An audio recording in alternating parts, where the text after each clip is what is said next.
Hi everybody! Welcome to my Bible reading channel. It's such a beautiful, warm, breezy summer afternoon. I just thought that I would come sit here on this park bench under the trees and listen to the beautiful sound of the cicadas.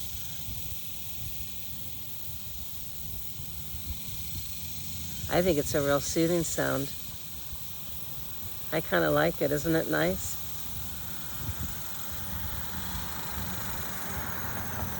So, if you'll join me, let's read God's Word while we enjoy a little bit of nature.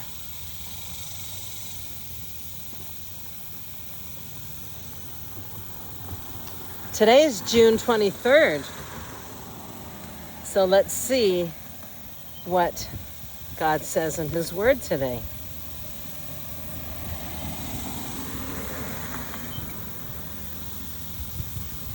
Jotham rules in Judah. 2 Kings 15:32 through 38, 740 BC. Jotham, son of Azuziah, began to rule over Judah in the second year. Oh, I'm sorry. Let me start over. I have my little clip that holds my pages together. It was blocking some of the words. And I have to do everything one-handed. June 23rd, Jotham rules in Judah, 2 Kings 15:32 through 38, 740 BC. Thank you. Everybody deserves a do-over. Don't you agree? Okay. Jotham, son of Azuziah, began to rule over Judah in the second year of King Pekah's reign in Israel. He was 25 years old when he became king, and he reigned in Jerusalem 16 years. His mother was Jeruish, the daughter of Zadok. Jotham did what was pleasing in the Lord's sight. He did everything his father Uzziah had done. But he did not destroy the pagan shrines, and the people still offered sacrifices and burned incense there. He rebuilt the upper gate of the temple of the Lord. And the rest of the events in Jotham's reign and everything he did are recorded in the book of the history of the kings of Judah. In those days the Lord began to send King Rezin of Aram and King Pekah of Israel to attack Judah. When Jotham died, he was buried with his ancestors in the city of David, and his son Ahaz became the next king. 2 Chronicles 27, 1 through 9. Jotham was 25 years old when he became king, and he reigned in Jerusalem for 16 years. His mother was Jerusha, the daughter of Zadok. Jotham did what was pleasing in the Lord's sight. He did everything his father Uzziah had done, except that Jotham did not sin by entering the temple of the Lord, but the people continued in their corrupt ways. Jotham rebuilt the upper gate of the temple of the Lord, and he also did extensive rebuilding on the wall in the hill of Ophel. He built towns in the hill country of Judah and constructed fortresses and towers in the wooded areas. Jotham went to war against the Ammonites and conquered them. Over the next 3 years, I assume it says, until I turn the page.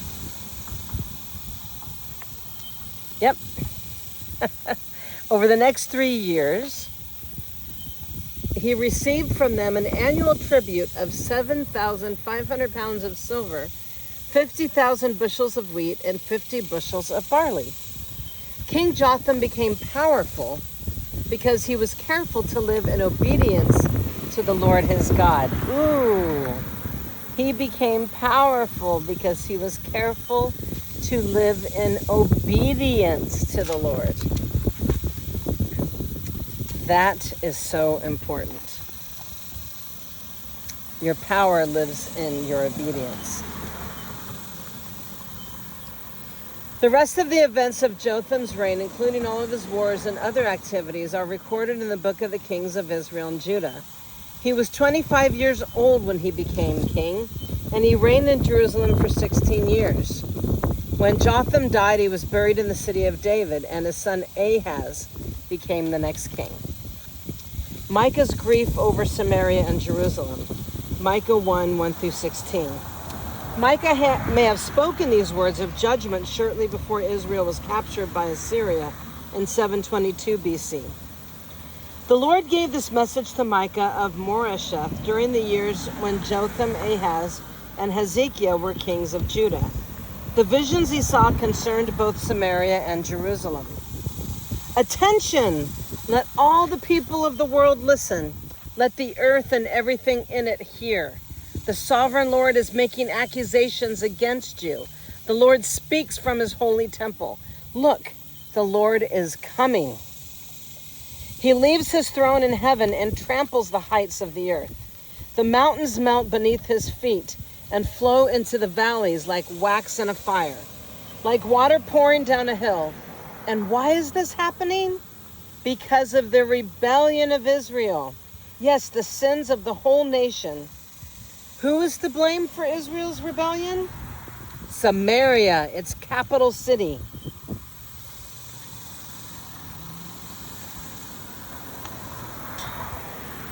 Where in the center of idolatry is in Judah? In Jerusalem, its capital. So I, the Lord, will make the city of Samaria a heap of ruins. Her streets will be plowed up for planting vineyards. I will roll the stones of her walls into the valley below, exposing her foundations. All of her carved images will be smashed. All of her sacred treasures will be burned. These things were brought with the money earned by her prostitution.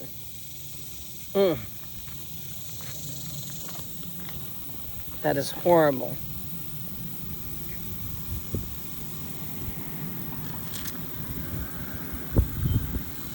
And they will now be carried away to pay prostitutes elsewhere. Therefore I will mourn and lament. I will walk around barefoot and naked. I will howl like a jackal and moan like an owl, for my people's wound is too deep to heal. It has reached into Judah, even to the gates of Jerusalem. Don't tell our enemies in Gath, and don't weep at all. You people in Beth Lephra, roll in the dust to show your despair. You people in Shapher, go as captives into exile, naked and ashamed. The people of Zanan dare not come outside their walls. The people of Bethzel mourn, for their house has no support. The people of Meruth anxiously wait for relief, but only bitterness awaits them, as the Lord's judgment reaches even to the gates of Jerusalem. Harness your chariot horses and flee, you people of Lachish. You were the first city in Judah to follow Israel in her rebellion, and you led Jerusalem into sin. Send farewell gifts to Moresheth, and there is no hope of saving it. The town of Achzib has deceived the kings of Israel. O people of Mersheth, I will bring a conqueror to capture your town. Conqueror.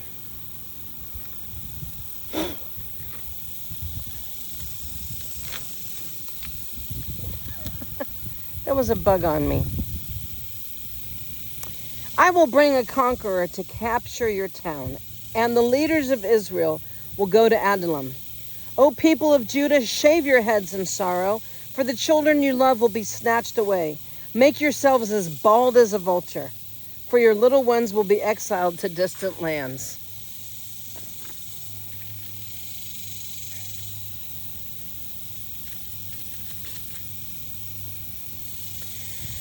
Thank you for your patience. This is difficult doing this with one hand, and I really need to find a better system if I want to read to you out in nature, because I just don't have any place to hold my Bible, and I try to make things fun and interesting. 2 Kings 16, 1 through 9, 732 BC. Ahaz rules in Judah. Ahaz, son of Jotham, began to rule over Judah in the 17th year of King Pekah's reign in Israel. Ahaz was 20 years old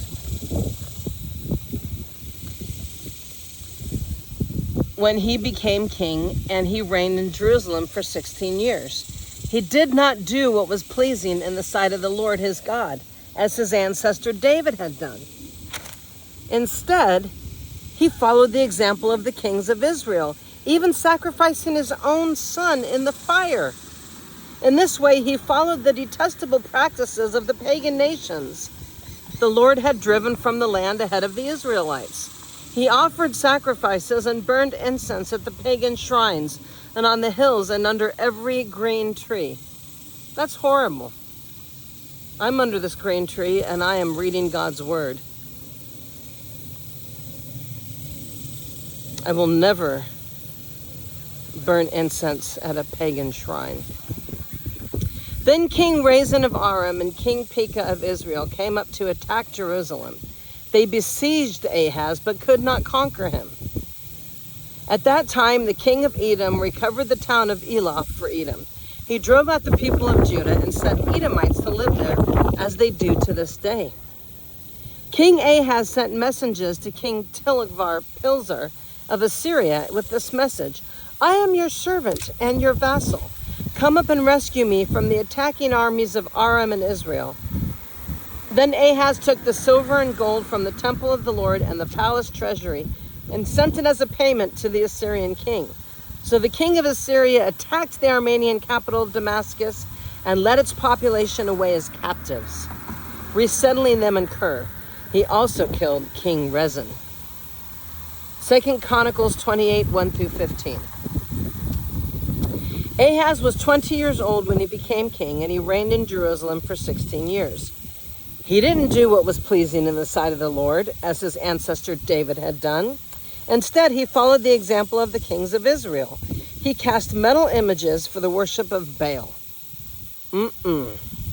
He offered sacrifices in the valley of Ben-Hidden, even sacrificing his own sons in the fire.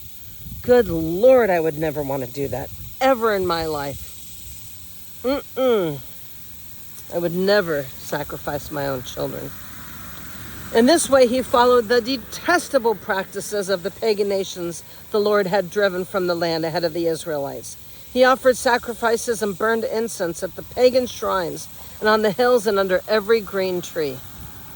Because of all of this, the Lord his God allowed the king of Aram to defeat Ahaz and to exile large numbers of his people to Damascus. The armies of the king of Israel also defeated Ahaz and inflicted many casualties on his army. In a single day, Pekah, son of Remaliah, Israel's king, killed 120 of Judah's troops, all of them experienced warriors.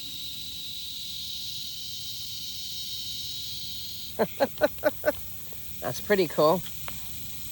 Some kind of insect. I don't know what that was. Sorry about that.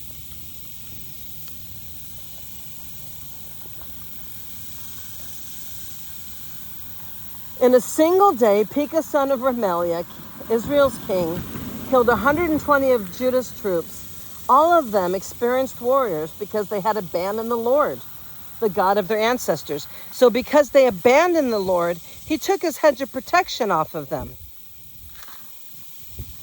And their warriors got killed because there was no more protection, right? So Israel's king killed 120 of Judah's troops. All of them were experienced because they abandoned the Lord, the God of their ancestors. Then Zikri, a warrior from Ephraim, killed Messiah, the king's son, Azrikam, and the king's palace commander, and Elakah, the king's second in command. The armies of Israel captured 200,000 women and children from Judah and seized tremendous amounts of plunder, which they took back to Samaria. But a prophet of the Lord named Oded was there in Samaria when the army of Israel returned home. He went out to meet them there, and he said, "The Lord, the God of your ancestors, was angry with Judah, and he let you defeat them. But you have gone too far, killing them without mercy, and all of heaven is disturbed. And now you are planning to make slaves of these people from Judah and Jerusalem. What about your own sins against the Lord your God? Listen to me and return, because these prisoners that you have taken, for they're your own relatives. Watch out, because now the Lord's fierce anger has been turned against you. That's pretty bad.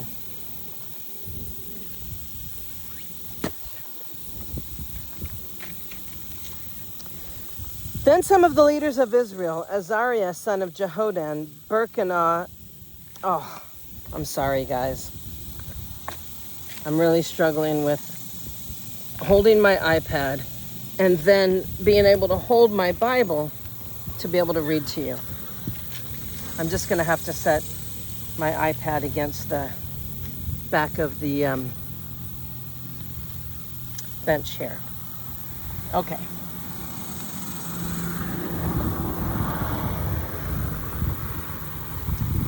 Verse 12. Then some of the leaders of Israel, Azariah son of Jehoram, Berechiah son of Melashilmuth, Zedekiah son of Shalom, and Amasa son of Hadlai, agreed with this and confronted the men returning from battle.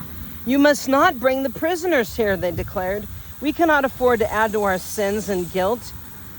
Our guilt is already great, and the Lord's fierce anger is already turned against Israel. So the warriors released the prisoners and handed over the plunder in the sight of the leaders and of all the people. Then the 4 men just mentioned by name came forward and distributed clothes from the plunder to the prisoners who were naked. They provided clothing and sandals to wear, gave them enough food and drink, and dressed their wounds with olive oil. They put those who were too weak to go on donkeys and took all the prisoners back to their own people in Jericho, the city of palms. Then they returned to Samaria. Isaiah 7, 1-9. Isaiah's message for Ahaz. When Ahaz, son of Jotham, the grandson of Uzziah, was king of Judah, King Rezin of Syria, and Pekah, son of Remaliah, the king of Israel, set out to attack Jerusalem. However, they were unable to carry out their plan. The news had come to the royal court of Judah. Syria is allied with Israel against us. So the hearts of the king and his people trembled with fear like trees shaken in a storm. Then the Lord said to Isaiah, take your son Shear-Jashub and go out to meet King Ahaz. You will find him at the end of the aqueduct that feeds water into the upper pool near the road leading to the field where cloth is washed. Tell him to stop worrying. Tell him he doesn't need to fear the fierce anger of those who burned out embers, King Rezin of Syria and Pekah, son of Remaliah. Yes, the kings of Syria and Israel are plotting against him, saying, we will attack Judah and capture it for ourselves. Then we will install the son of Tabeel as Judah's king. But this is what the sovereign Lord says. The invasion will never happen. It will never take place. For Syria is no stronger than its capital Damascus, and Damascus is no stronger than its king Rezin. As for Israel, within 65 years, it will be crushed and completely destroyed. Israel is no stronger than its capital Samaria, and Samaria is no stronger than its king Pekah, son of Remaliah. Unless your faith is firm, I cannot make you stand firm. Let me read that again.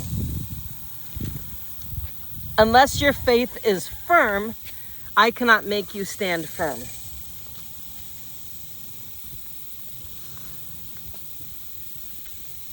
Isaiah 7, 10-25. The sign of Emmanuel. Later the Lord sent this message to King Ahaz. Ask the Lord your God for a sign of confirmation, Ahaz. Make it as difficult as you want, as high as heaven or as deep as the place of the dead.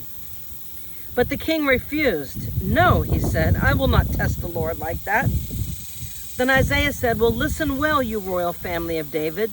Isn't it enough to exhaust human patience?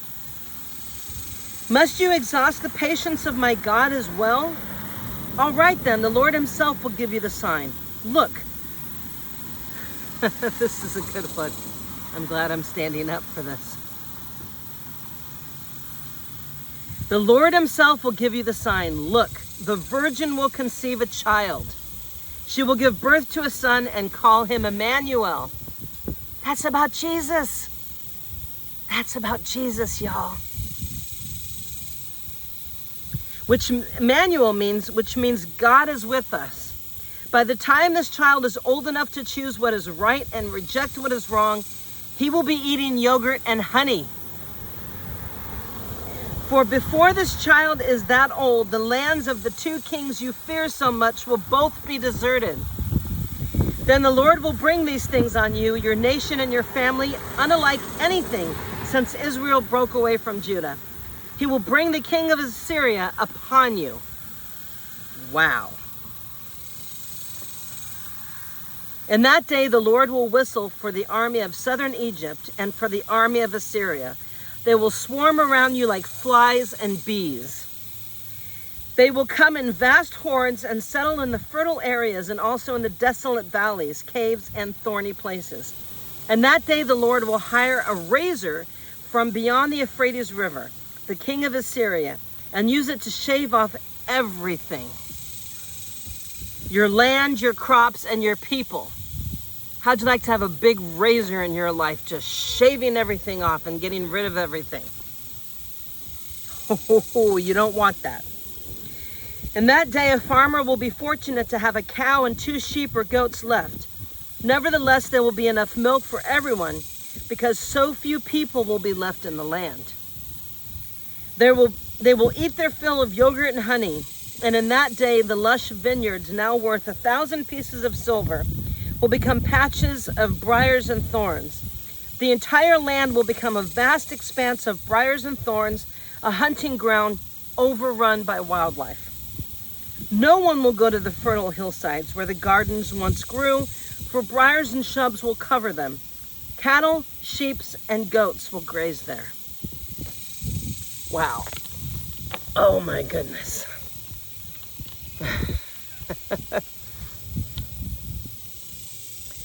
Well, that concludes today's reading. If you want to see the bench I was sitting at, it's right there. I was trying to hold everything with one hand, and I always have to contend with the wind.